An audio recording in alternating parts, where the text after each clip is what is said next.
It's done. It's done. Hi, Meredith. Hi, Andrew. Hi, everyone. Meredith, could you just test your ability to share your screen as a presenter and make sure that that's all squared away? Sure.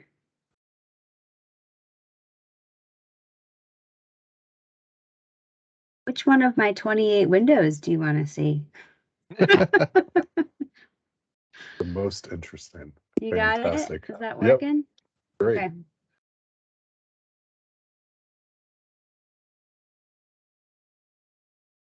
Well, Chris Callahan, if it's all right with you, I think I'm going to go ahead and get started, and we'll just do these introductions and let people filter in. Guess I should make sure that I can share my screen. That would be helpful. Right. How's that look? Can everybody see that all right? Yes. Wonderful, wonderful. Thanks. Okay. Well, hello and welcome to the September edition of the Celsius Society Seminar. My name is Andrew May.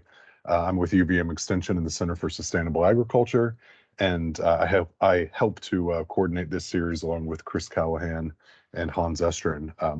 Today's topic is collaborative research on food systems, and we're really excited to have two great speakers with us today. The first presentation will be towards a 5-year plan for the USDA-ARS Food Systems Research Unit, featuring Dr. Chris Peters, who is the research leader for that unit. And second, we'll have a presentation called What's Happening, and Ideas for the Future of the UVM Food Systems Research Center, featuring Dr. Meredith Niles, who is the Associate Director of the Center and Associate Professor in the Department of Nutrition and Food Sciences, as well as the Food Systems Program. So a bit more about Celsius Society Seminar. Our overall goal is to promote connections, transfer of knowledge, interdisciplinary collaboration, effective leverage of research findings, identification of new research questions, and collective impact. The seminar series is meant to be an opportunity to promote collaborations and ultimately weave a stronger network of relationships and professional connections within CALS and across the university. So the team that you see here is currently working on putting the seminar together and the series together, rather. So thanks again to Chris Callahan and Hans Estrin and Kathy and the rest of the media team that help us out. This is very much meant to be a collaborative effort, so please send us your suggestions at the link at the bottom of the slide at go.uvm.edu/Cells2Society Seminar. And there you can also view the schedule and past recordings as well. So the way that works is that we have monthly virtual seminars. The seminars, including the one that you see today, is designed to be an opportunity to share research, education, and work within CALS and beyond. These seminars typically have 2 speakers each, and then those are punctuated by quarterly out-of-the-box brainstorming sessions. Those happen every 3 months or after every 2 seminars. And during those, we select emerging themes for potential new projects and discuss them in small groups. The out-of-the-box brainstorm sessions are meant to be much more engaged and interactive and collaborative around themes and project brainstorming, and hopefully some grant proposals as well. We have a standing schedule of every second Thursday at 2 p.m., which will occasionally change. So for example, next month's out-of-the-box workshop, which will be a follow-up group discussion on today's topic of collaborative research in food systems, will be on the 4th Thursday of October. So stay tuned in the coming weeks for more information about that. Also, as you can see, we have finalized our themes for 2022, but 2023 is rapidly approaching. So again, if you have any suggestions for topics, please submit them at the link that you see at the bottom of your screen there. And finally, as we mentioned, please visit Celsius Society, the website, as you see here, for more information on upcoming seminars and links to recordings of past seminars. Right. So with that, I think we'll get started, and I'll hand things over to Chris Peters, who's going to present his talk on entitled Towards a 5-Year Plan for the USDA-ARS Food Systems Research Unit. Take it away, Chris.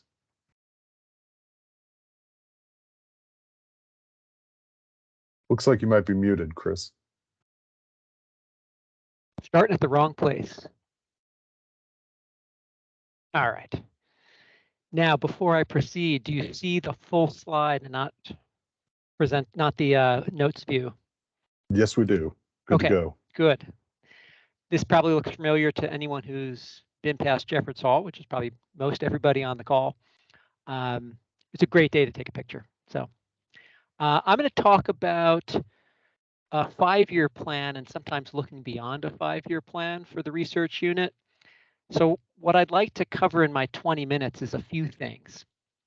First, I want to give you a bit of a primer on how ARS plans and directs research, because it was certainly new to me when I came to the agency, and it will help you get a sense of what do research leaders have to think about before they build a team, at any location in ARS around the country, but here specifically on food systems.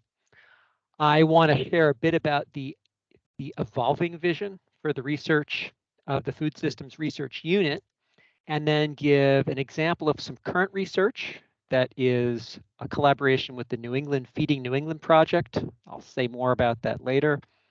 And I may touch briefly on food shed supply chains and sustainable diets as some work that I've done before, but I want to wrap up with a few comments on kind of where we're going from this point in time. So without further ado, let's talk a little bit about how ARS conducts research. So start with an organizational chart. You've got here on the right the Secretary of Agriculture, and then on your way down, the Undersecretary of Research, Education, and Economics, and then ARS, which is one of the sister agencies within REE, which includes ERS, and it includes NAST, and it includes the National Ag Library. And, oh, I'm missing one, NIFA. So ARS is divided into this kind of central planning part, of which the Office of National Programs is key. National Programs provides the scientific direction for the research that happens at all of the different laboratories, the ARS laboratories, of which the Burlington location is one. And that's where the funding flows from. So it flows from there, but then the area offices circled here over on the right oversee the different laboratories, and there's about 90 locations, different ARS locations around, and in some cases beyond the United States. There's a few international laboratories, and they provide administrative support in an organized way, more than you can the admin support you could have at any one location. Like the ARS laboratories, sorry, the diagram disappeared there, is where the research happens. And these are based at a location that's made up of one or more units. And this is where individual scientists determine what are they going to work on.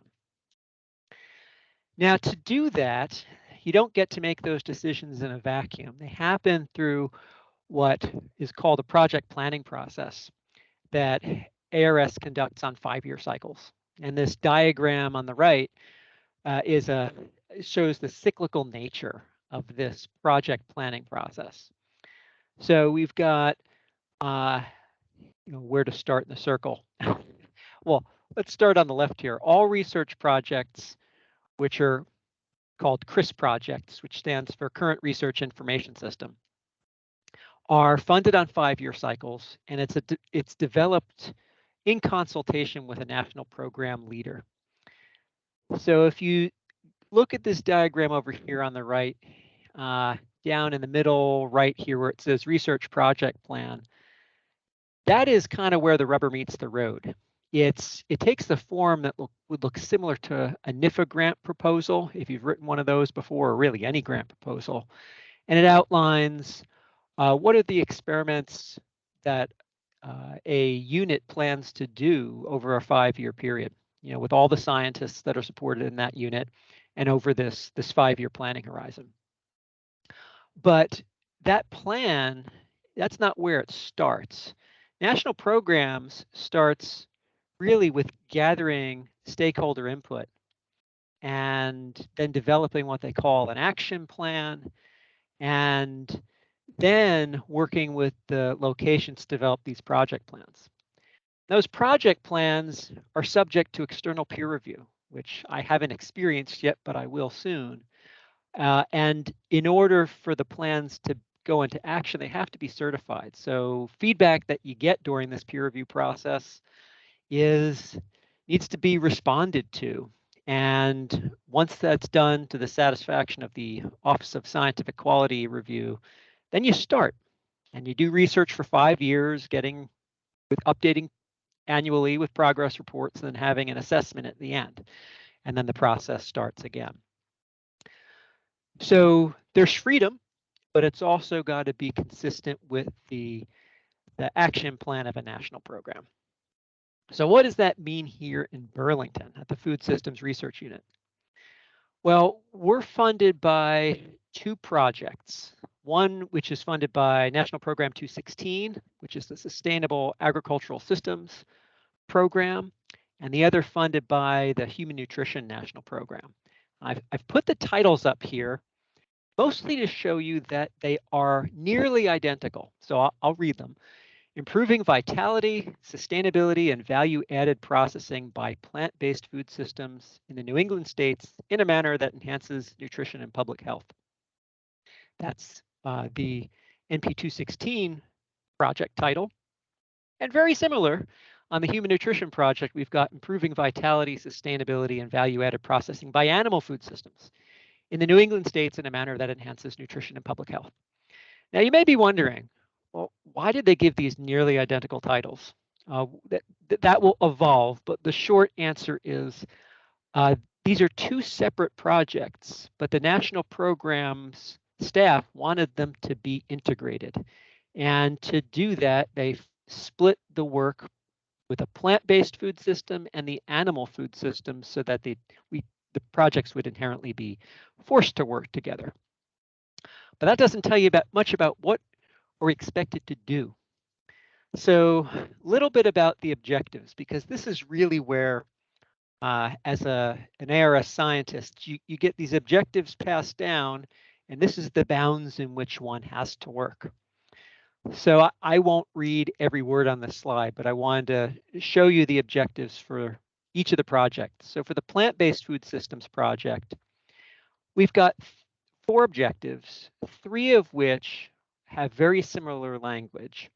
And they are about improving production systems, enhancing processing and distribution, and optimizing consumer outcomes. So if you think of the food system as having, at least one way of looking at it would be primary production, so farms and ranches and fisheries, a middle of the food system where there's processors of manufacturing and distribution, and then the consumer end of the food system, so that could include retail and food service and homes where people prepare food and all of that. Those being the 3 main spheres, that's how they've framed these objectives. With an eye towards improving sustainability outcomes, and that's economic, environmental, and social sustainability outcomes, but also nutrition and health outcomes. So this is this very broad view of food systems and trying to improve what we get from food systems. And then the last objective is about data integration. Essentially requiring USDA-ARS to work closely with the University of Vermont so our work is integrated together.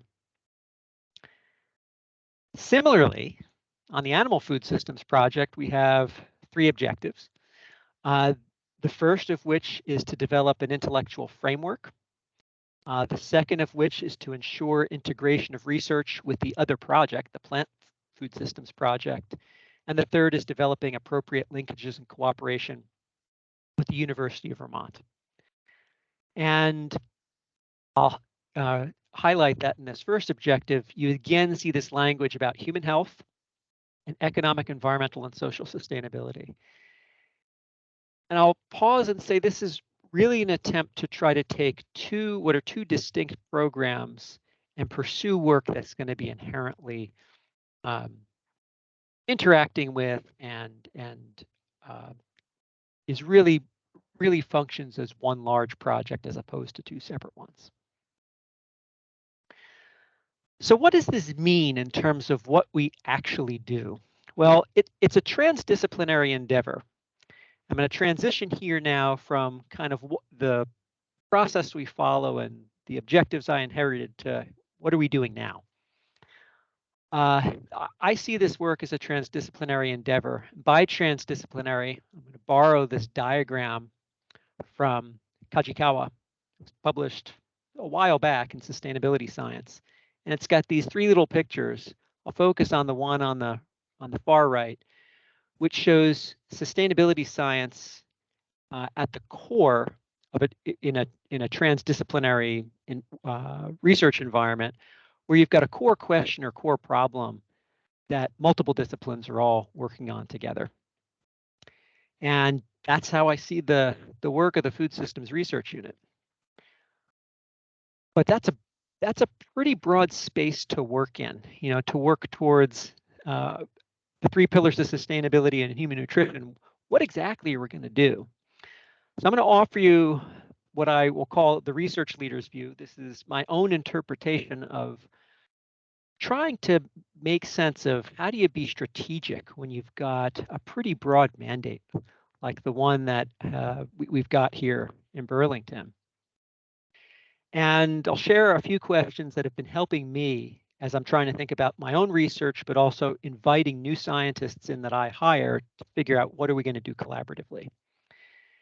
And what I've seen as an orienting question is how can food systems help the US reduce its greenhouse gas emissions 50% by 2030 and 100% by 2050, which I believe is in line with the goals under the Paris Agreement,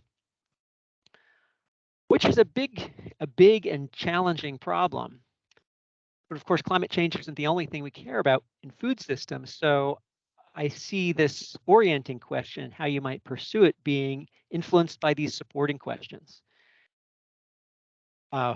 which are how can farm and food businesses thrive while supporting healthy communities?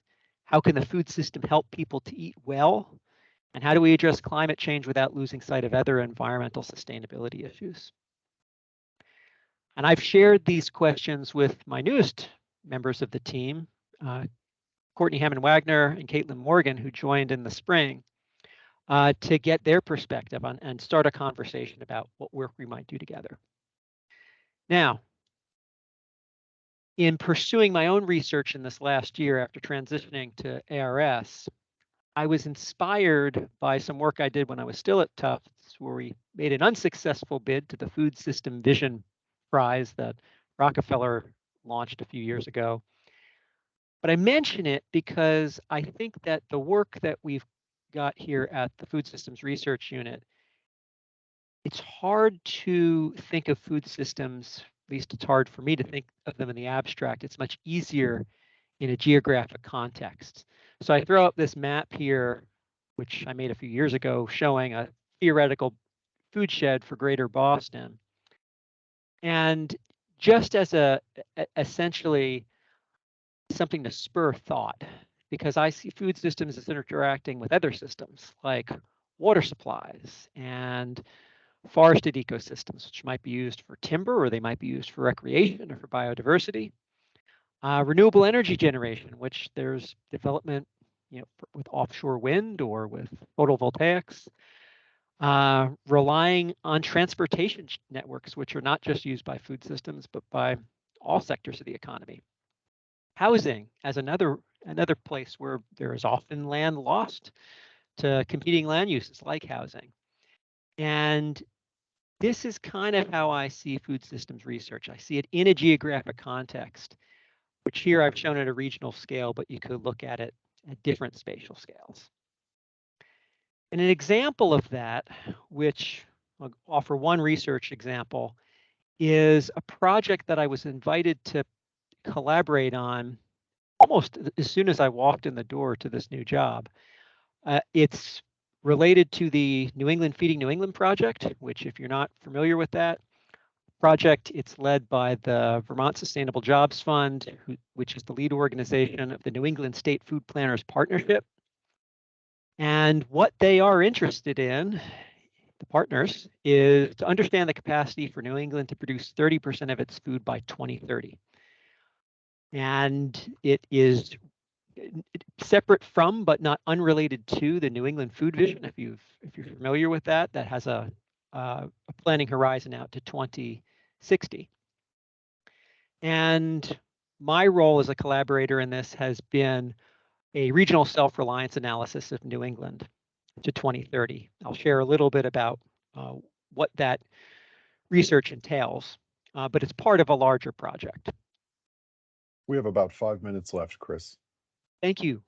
I will wrap up on time, I promise. So a little bit about regional self-reliance and why it might be relevant here. A table here of regional self-reliance estimates for the Northeast from some prior research that I was part of, just using it as a point of departure for illustrating this. Regional self-reliance is just a ratio. It's a net balance of production from a region relative to consumption for a region. And here you see several different livestock sectors shown here. And I'll choose dairy as an example. The RSR for the Northeast from this work in the early 2000s said that the region produces the equivalent of about 3/4 of its dairy consumption. And I think this is a pretty useful starting point to benchmark how much does a region supply of its own food, even knowing that some of this food leaves the region and never is consumed here. It's still a useful starting point. And what I've been part of as part of the New England Feeding New England project is repeating this analysis, not for the 12 Northeast states, but just for New England for not the most recent 10-year period, but the period 2010 to 2019, and looking at potential scenarios of future, of possible future self-reliance, increased self-reliance, to see how possible it might be to achieve that goal of 30% by 2030.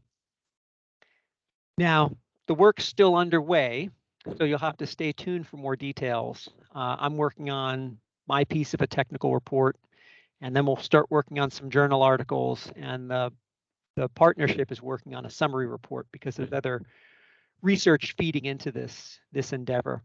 And it's been a great chance to collaborate with other researchers around the region. The other thing that's been valuable here is, I think this work is a way to think about how to integrate the work of other scientists who join the team. And Caitlin and Courtney and I have talked about some ways in which we might do some follow-up work that's related to this project. Now, the road ahead, in addition to having this kind of broad vision, which I wanted to share today, there's an awful lot of everyday work that needs to happen that's much more immediate in nature. So there's the project planning, which I mentioned is underway right now for the Sustainable Ag Systems National Program, and will be underway next year for human nutrition. So we'll be creating our first 5-year plans. Since the unit is new, we haven't had any yet. And in the same process, we're also building the scientific team. So this team is now 4 persons strong. Dr. Hammond Wagner and Dr. Morgan joined in February and March, respectively. And then recently, Will Jones has joined our team as a technician, reporting to Dr. Morgan and helping both of them with their social science research. We've got an animal scientist search underway and an agronomist or horticulturist search underway, and many more positions in development. 3 PhD level scientists and then technician positions for 7 more positions, as well as building the administrative support team. And as every member gets added to the team, particularly on the scientific team, there's a need to try to build a collective vision. So that's the road ahead, and I will stop there, which I think is just at 20 minutes. I'll stop sharing. Fantastic. Thank you, everyone. Thanks, Chris. we'll ask everyone to hold their questions for the 20-minute Q&A at the end. And we will transition now over to Dr. Meredith Niles for her talk. Great, thanks, Andrew. Let me just get my slides up here.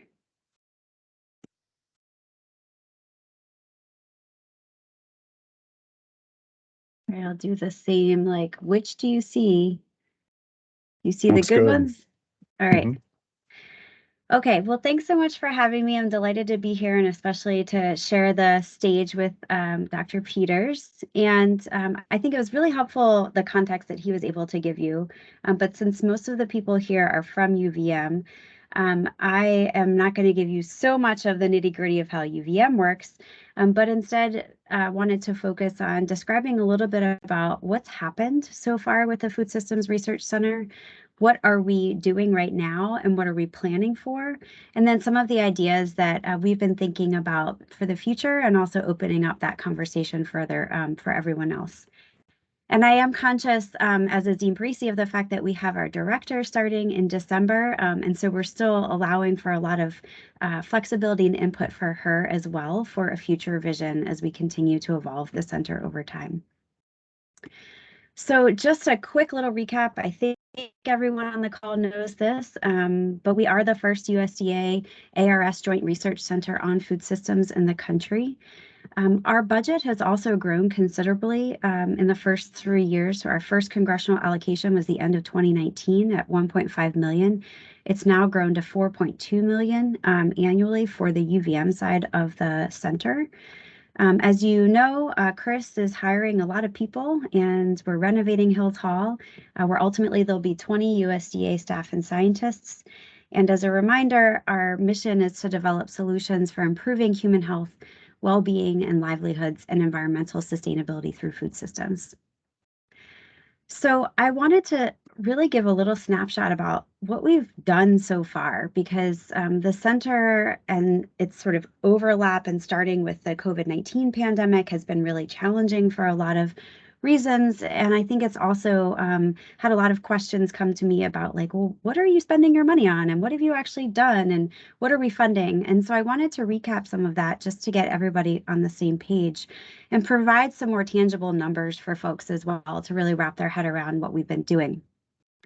So far in our first 2 to 3 years, we have made investments in 5 key areas. And what I'm showing you here in the pie chart is the percent of our funding to date that has gone to these different areas. So we've invested in research, equipment, traineeships, human capacity, and infrastructure capacity, largely through Hills Hall renovation. So what you can see is very clear that we have spent a lot of our money so far on helping to renovate Hills Hall and getting that building ready for our USDA colleagues as well as some UVM space as well. That is shifting, and you'll see as I show you our FY22 allocation of funding and where it's going, this number is going down over time as we increase capacity in other places. But in the research and equipment space, we've had 5 funding opportunities so far from the center. Food and Farm Sustainability Metrics Program, which I'll talk more about as well. We've had a program that we launched on measuring the impacts of the COVID-19 pandemic on food systems. We have a set of 6 different studies and postdoctorates hired in sustainable dairy systems. We've also funded 4 different equipment requests, as you can see from the graphic here. And then most recently, we had a call for looking at the genetic environment and management interactions at the field and farm level and how that impacts nutrition in the Northeast. And those recipients of those grants are about to be announced shortly. We've collectively funded more than $2.4 million in research here at UVM and Food Systems, over 100 people in 17 different departments and 11 colleges or external organizations. We've also made a strong commitment to traineeships. So this past year, we launched 2 new programs in traineeships. One was focused at the PhD level. And so we funded 7 new PhD fellows that you can see here in their pictures and their areas of focus this past year. We also launched a summer undergraduate research fellowship in collaboration with FOR, the undergraduate fellowship office on campus, We funded 10 undergraduate students and faculty for the summer in that research area. We're also currently supporting 9 postdoctorates, 6 of which we did a cluster hire for in the dairy sustainability area of focus. And we're really thinking more about mentorship and professional development for these programs. We started these programs last year. They were a bit of a pilot. We're now institutionalizing them and thinking more carefully about them. And that includes starting this year a monthly professional development seminar for our ARS-funded postdoctorates and graduate students. And I'm proud to say collectively we funded nearly $1 million so far for students and postdoctorates. We've also been trying to build our capacity. We have staff, as I think many of you know. Chris Skinner is our research and outreach coordinator. Dev Frazier, who's on the call today, I'm realizing I forgot to put her official title there, but she handles all things finance for us. And of course, we have Polly Erickson, our incoming director, will be starting in December of 2022. I'm also excited to share that we will be hiring a communications and events coordinator for the center, and we will be posting that position imminently, probably within the next several weeks. And then, of course, as I noted, our biggest allocation of funding to date so far has been infrastructure capacity to renovate Hills Hall. That's underway, you can probably tell, and that so far has involved a $7 million investment solely from the UVM portion of ARS funding. There's also other funding that has gone into that from the ARS side of funding as well as UVM. And everything that I'm hearing is that we are expecting on-time completion. Things are sort of on schedule at this point for Hills Hall. So that gives you a little bit of a snapshot of what we've done over the last 2 to 3 years and some of the things we funded and launched. But I want to talk more about where we're going and what our allocation looks like moving forward. So we worked on our budget. We have to submit an annual budget to ARS, and that is a lengthy process, I would say, in collaboration with our advisory committee and getting feedback from students and faculty, and then also working very closely with Chris and his team. So what you can see here is the pie chart that reflects the allocation of funding for FY22. So we have made a major shift away from committing a major chunk of our funding, and the majority of our funding historically to Hills is now only about 25% of our funding starting in FY22. Instead, we've more than doubled our commitment to funding for research. And as Hills Halls continues to completion, obviously that funding could be allocated towards other infrastructure projects or also go towards other areas within these commitment areas. So I'm going to talk a little bit about each of these things and what we're planning on launching this year, and then end with some thinking about ideas for the future as well. So in the research space, there's 2 major efforts that we'll be launching. I'll talk about each of these a little bit further. Sustainability metrics program, and then a new program that we're calling Aspires. We're also thinking about, for this year as well as for future years, including funding for tenure track faculty hires that are relevant in food systems, which could also include startup packages for new hires. Of course, there's the Hills infrastructure, but again, in traineeships, continuing to maintain and improve those undergraduate, graduate, and postdoctorate experiences and mentorship. This also includes funding for faculty for this coming summer to help with a summer mentorship program. In human capacity, of course, we're bringing on new staff, our communications and events coordinator, and of course, bringing on our director as well. And then a new area that we're emerging into is what we're calling engaged scholarship and translation. This is an area that admittedly I think the center has been slow at, and I think we need to do a better job at. I'm excited we're bringing in a communications and events coordinator to help with that. But what we're really thinking about here are ways of engaging outside of the university, funding for community engagement. I'm excited to announce that I think you're hearing it first here for the first time that we're planning to relaunch the annual Food Systems Summit that UVM used to host. I believe the last year we hosted it was 2016, but that was a national event and we had a lot of people come to UVM to talk about food systems and food systems research. And we are planning to relaunch that annual research summit next summer, 2023.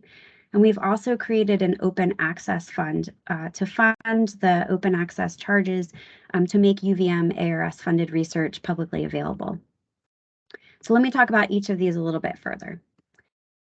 So in the research space, we're thinking about this year's funding and the next several years of funding to be core focus on two areas. First is understanding and documenting the sustainability of local and regional food systems.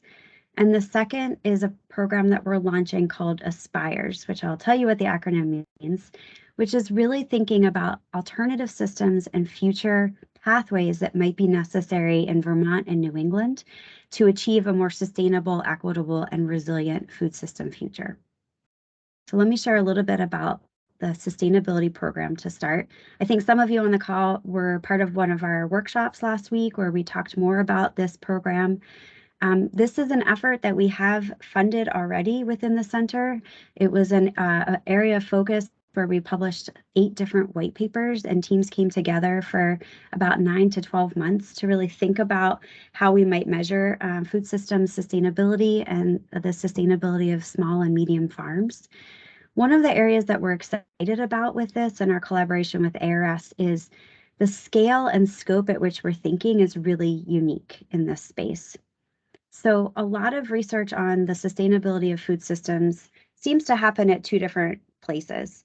It either happens at the hyper-local sort of individual farm scale, where we measure, for example, how organic management compared to conventional management results in different outcomes, or it happens at the really national or global scale. You see those papers published in Nature and Science, and they've taken, one indicator from every country in the world to determine whether or not their food system is sustainable.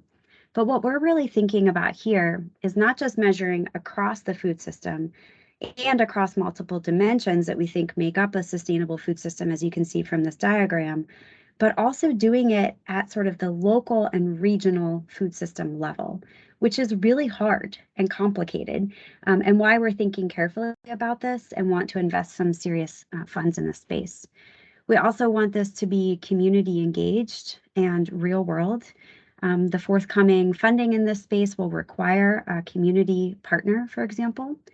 And as we think about what this might look like over time, the way that Chris and I have been thinking about it is really designing a framework and a process that allows us to benchmark what our systems currently look like, to analyze their sustainability and understand their trade-offs, to think about what new systems we might need to change those outcomes, to adapt our systems, and to monitor and understand those changes to see if we have the desired outcomes. And so in that sense, our sustainability metrics program is deeply related to a new program that we're planning to launch this year. And this is the first time that people are hearing about it. And this is our ASPIRES program. And what ASPIRES stands for is Alternative System Pathways for Interconnected Resilience, Equity, and Sustainability. And last year when Chris Peters and I did a listening tour and we met with every department in our college and extension, one of the themes that really came out of that was the transitions, the alternative systems. What's the future of dairy? What's the future of hemp? Like, how do we have a viable food system for small and medium farms? And this really got me thinking about how do we actually understand what those systems might be and measure and think about what they might mean for future resilience, equity, and sustainability for our region. And so the first year of funding for this program for ASPIRES is really about a community engaged led visioning process to have funding to go throughout the state in a series of focus groups to really understand what our community members think are the challenges in food systems and the potential alternative pathways they're thinking about and want to better understand. And then to think about this in the context of our sustainability metrics program, to understand like what might be the outcomes or the possibilities of these alternative systems. How do they compare with our current systems? What are the pathways we might want to consider? And then in the future to actually fund pilot projects and test beds to really measure and understand these differences before we try to implement things at scale.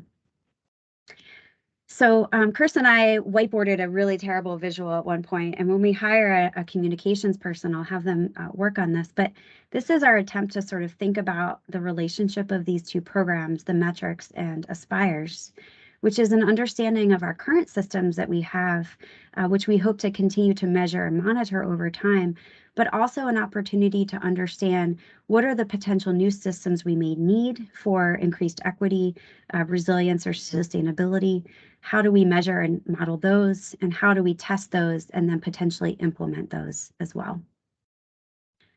So just to wrap up, I want to share a little bit about some forthcoming funding and then a few of the other things we're planning for this year.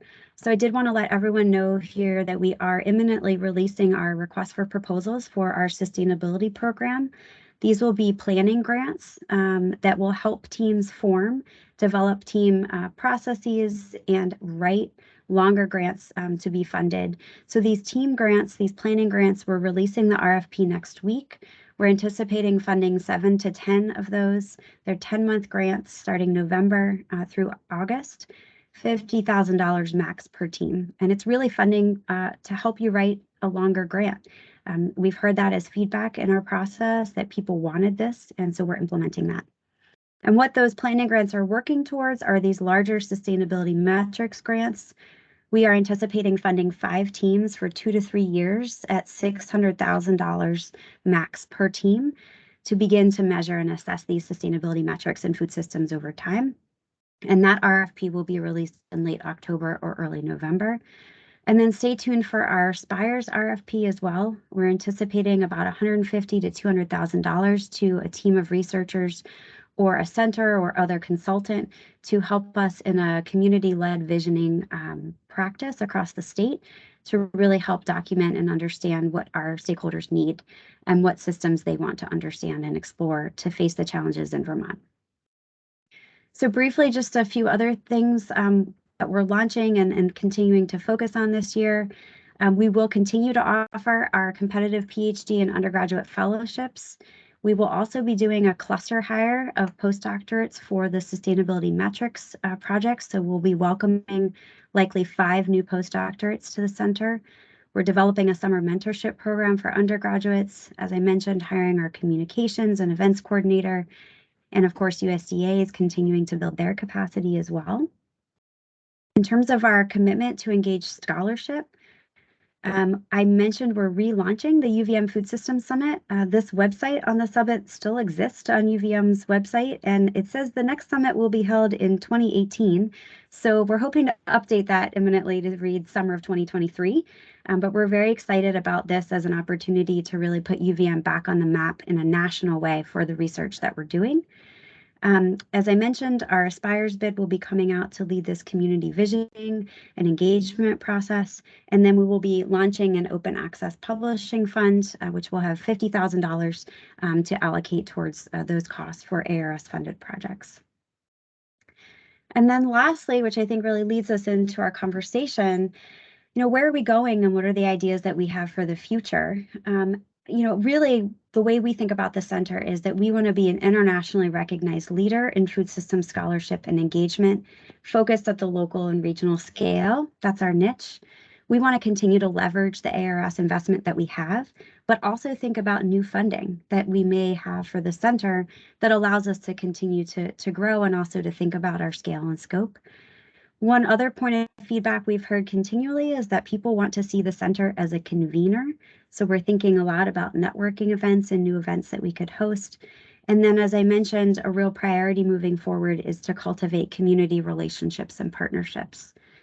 Some of the other ideas that I've heard from people over the last year or so are around networking and budget idea events. So before we start to develop our budget for the next fiscal year, hosting an event where people could come and pitch ideas and share their thoughts.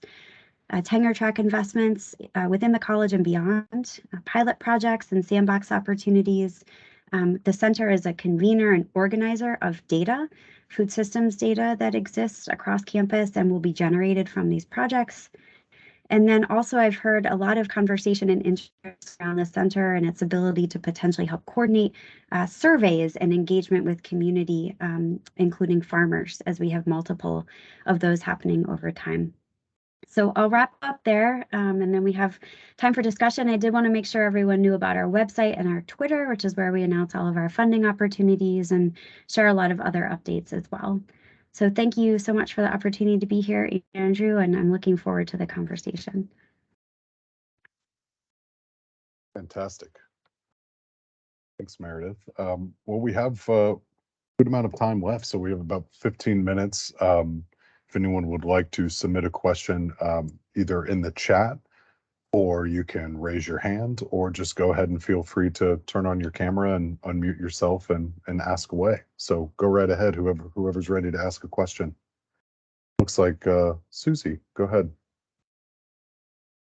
I need to make sure my mic is on. Thank you very much, Meredith and Chris. That was a really great presentation in terms of setting the stage. My question is about the framing that I think Chris referred to when you were discussing or introducing the animal-based systems and the plant-based systems. And then you went on and showed us a slide about essentially showing us the supply chain from production to processing and distribution, and then to retail. And then I thought that maybe a similar framing would be used for animal-based systems in terms of supply chain. And I'm wondering why the framing of the questions is different, because the original statement had said comparable language so that the research could be integrated. But then the next section was actually a different way of sort of breaking apart how you would look at those two different systems. When both of them have those, production, wholesale, retail, consumer-facing product ends. I'm sorry, I should probably turn on my camera. There we go. I'm here. I will do my best to answer that question.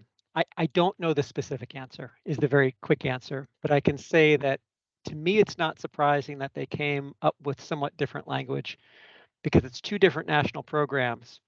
So when the people within a national program got together and wrote their objectives, the other national program hears about them, but they're not necessarily involved in writing them. So that's why they look different.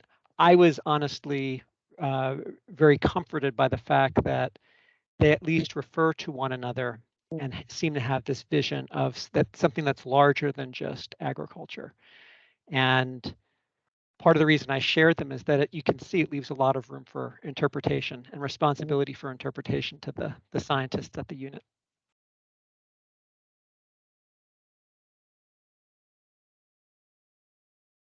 Excellent. I don't know who was next in their hand raising, so I'll just, I think it was Dr. Connor, if you'd like to go ahead. Yeah, sure. Wait, let me turn so you can actually see. Yeah, you saw my thing in the chat too that Hall has risen to the now that Hill's building is being spruced up. Hall has the distinction of being the maybe next in line, just putting it out there. But my question is, and this is maybe a ridiculously hard and unfair one, but it's a fair game, and mostly aimed at Chris. So you talked about local and regional food systems being a big emphasis.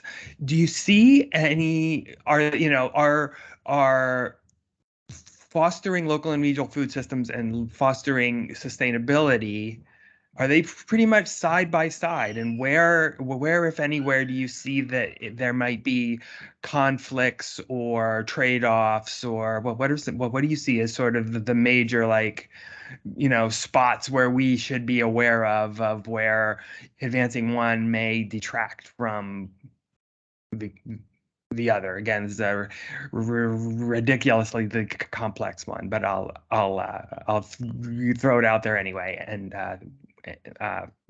thank you. Oh, you're welcome.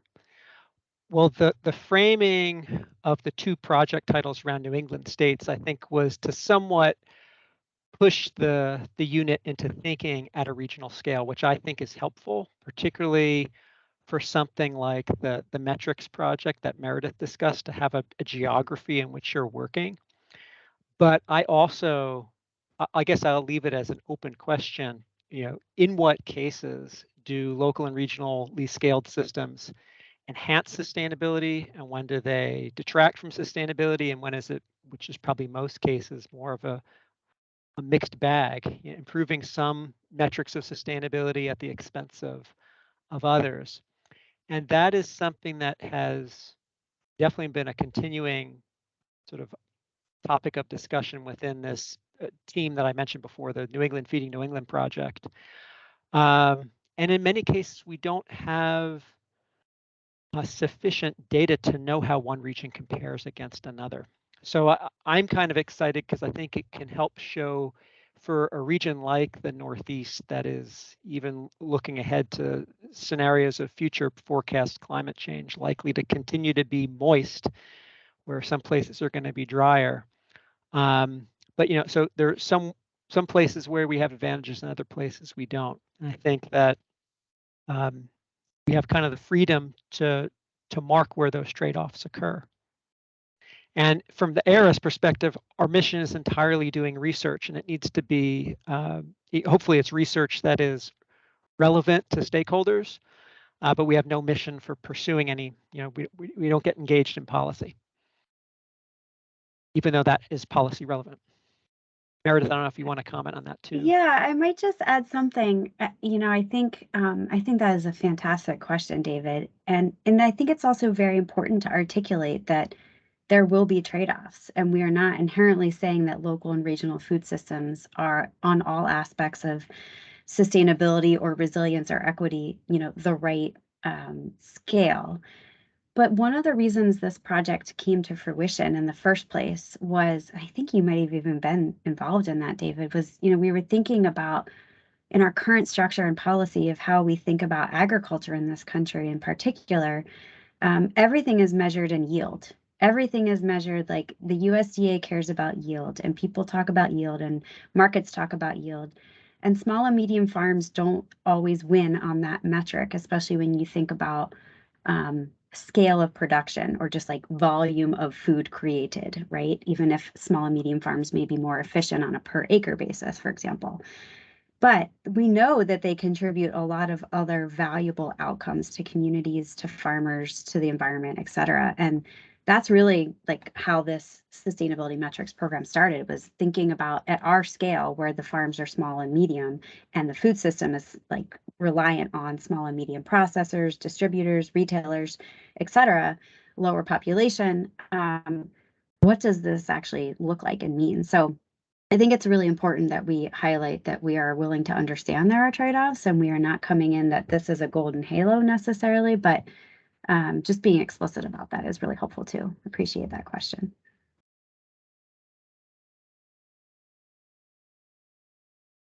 It's like Dr. Parisi might be next. Right. Well, excellent job, Chris and Meredith. And Chris, my question is also for you. At the beginning of your presentation, you mentioned the expectation of human clinical trials. And I wondered if you could speak a little bit more to that. For example, is there an expectation on timing, or will you be hiring in that area? And whether or not that might be a good opportunity for CALS to build up our capacity and or to increase our interactions with the College of Medicine. So just wondered if you could say a little bit more there. I can, and that was in the, I believe that was in the objectives for the human nutrition program. And from the conversations I've had with our national program leaders there, the reason that language is in there is that they would like to see work that the location is doing that is relevant to health outcomes. So that if I understand correctly, is why it's in there. And within ARS conversations, the idea of having collaborations with not only CALS but the College of Medicine has also come up. Around the country, research that's on human nutrition, a lot of it happens at human nutrition research centers. And well, I'm familiar with one of them because I used to be at Tufts. And there's a College of Medicine there, at Tufts also. So that type of collaboration, I think, is pretty natural, but that tends to be how it occurs at ARS. And in terms of what scientists we're hiring, We will be hiring a nutritionist. It's possible that person would work at that interface, but I think that's a case where collaboration is really the way we'd be able to meet that objective. Great, thank you.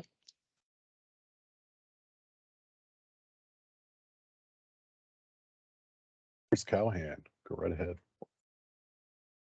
First of all, thank you both. This has been such a great update. I was involved early on in the center development. It's really nice to see how much has been going on and the structure come together. My question is, what would be most helpful from the CALS community and the UVM community to you both? You've done a great job outlining what your plans are, and I'm curious what's missing. What would be helpful?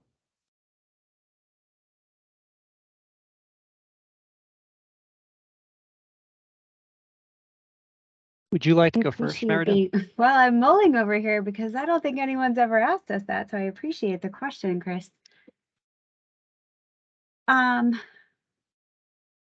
think, give me a second if you have something on your, Chris, if you've got it ready to go. Not really. I was going to say the thing that I could use most is time, and it's the thing that I won't get. I won't get any more than I'm already going to get. And I will say that that question never occurred to me because it hasn't been lacking. I've been really grateful for the amount of participation and help I've gotten. And I'm just looking through the participant list here and seeing names of people who've already helped in different ways, people who are involved in the dairy postdocs or who have been on panels for one of the recruitments. So there's been lots of interaction, and it's been fantastic. And that's not just my opinion. I've also heard that from national programs, that they've been very, really just satisfied with how engaged UVM has been. Okay, that's got to be the most politically correct answer I've heard. That's great. I think I came up with my answer, Chris. I think the thing that we most need from my colleagues is your network. I think what we have been able to do well I've been involved for 1.5 years. Arguably, we've had the center for about 2.5 years. We've done a lot of internal work. We've built the processes and the structures that we needed to develop a working, effective relationship with ARS across scale. We have built some infrastructure, around our human capacity and hired people. We have an advisory committee. We've put out RFPs. We are allocating funding. We are doing, frankly, in my opinion, a terrible job at our engagement and outreach beyond the university. And we recognize it, we own it, and we want to change it. And that's why we're hiring a communications and an events person. It's why we're committing funding to this Aspires project, to actually go out in the community and to hear from them about what they want to see from the center, what problems and challenges they're facing, and how we solve them, and how we can do research that actually addresses those problems. And so I think what we need the most from my colleagues and from everybody at the institution is the network that I know people on this call have, to talk about the center, to share what we are, to help us think about how we best engage with all people in food systems across the region, and to help us really launch this beyond the institution in a way that feels like it's a center for all of Vermont and all of New England. So I think that would be my response. I love both responses. Thank you. It's great. Dr. Zhao, I believe you were next. Thank you both for great talk. I learned a lot today. My question is to Meredith. You said we are going to have 5 more postdocs, right? So I'm very curious as to how that will be implemented, how selected. Sure. Yeah, so those are going to be, well, let me just take a moment to say that the way that we implemented the sustainable dairy postdocs, which was a cluster hire based on 6 different projects, by all accounts has been working really well. And you would know that since many of them are in your department, I think, but we heard very positive feedback from the postdoctorates themselves, who appreciated being hired into a cluster and sort of a cohort, and then also just for the projects to succeed. So we want to continue to pursue this as a potential option. It might not be the only way that we continue to bring in postdoctorates moving forward. We may have an open competition as well. But in this case, they're going to be associated with the sustainability metrics projects. So for the 5 successful projects that are funded, they will each be included, a postdoctorate would be included in the funding allocation for each of those projects. The goal there is that the postdoctorates themselves, we're hoping, help serve as liaisons between teams and help us bring the data and the findings and the research across all of these sustainability metrics projects together in a cohesive way. So again, continuing a cohort model, but we have heard from people that they want to understand if there could be other ways to bring in postdoctorates through open competitions, for example, as well. So we're continuing to think about those, and we're not committed entirely to a cohort model moving forward. What a time frame we're talking about? So the larger grants that would fund those postdoctorates will be due end of January, beginning of February. So I think we'd be talking about bringing in postdoctorates next spring. Thank you. Yep. Lastly, it looks like Meredith, Scott put in the chat, if you have a moment, would you please talk a little bit more about the undergraduate mentorship program? Sure. Well, this is an evolving thing that we're thinking about, and Scott's been involved in this and a few other people. Chris Skinner's been really thinking about this. The goal here is, first of all, to recognize that we have a lot of undergraduate research happening across campus, and some of that exists with very structured mentorship programs like the one that Scott has been running, and some of it exists without any structure or mentorship except for what an individual faculty member provides. And so what we're thinking about is trying to develop a program, a mentorship program across the summer that would, again, continue to allow for a cohort model where the 10 students we're funding come together on a weekly basis, for example, with faculty members and talk about what it means to do research, talk about research ethics, talk about diversity, equity, and inclusion in research and the challenges we have there, for example. So a more structured summer program where the students can meet each other, get to know each other, talk about their research, and better understand the research process as well. So we're also thinking about that in concert with other existing undergraduate research programs that exist, and thinking about maybe partnering and building something more cohesive across the entire college, for example. Excellent. All right. I think we're just about out of time. If everyone wouldn't mind, just so we can keep some records and understand how best we're serving folks, I'm going to launch a very brief poll, 2 different questions, if you wouldn't mind taking a moment to complete these before you head out. So this first one here, did you learn something new? Again, just helps us to understand how best we're serving folks through this seminar process. And the second one is, did you meet someone net? Meet someone new. So yeah, not the best structure. Apologies for that with the typo in the last second there. But if you wouldn't mind filling that out before you head out.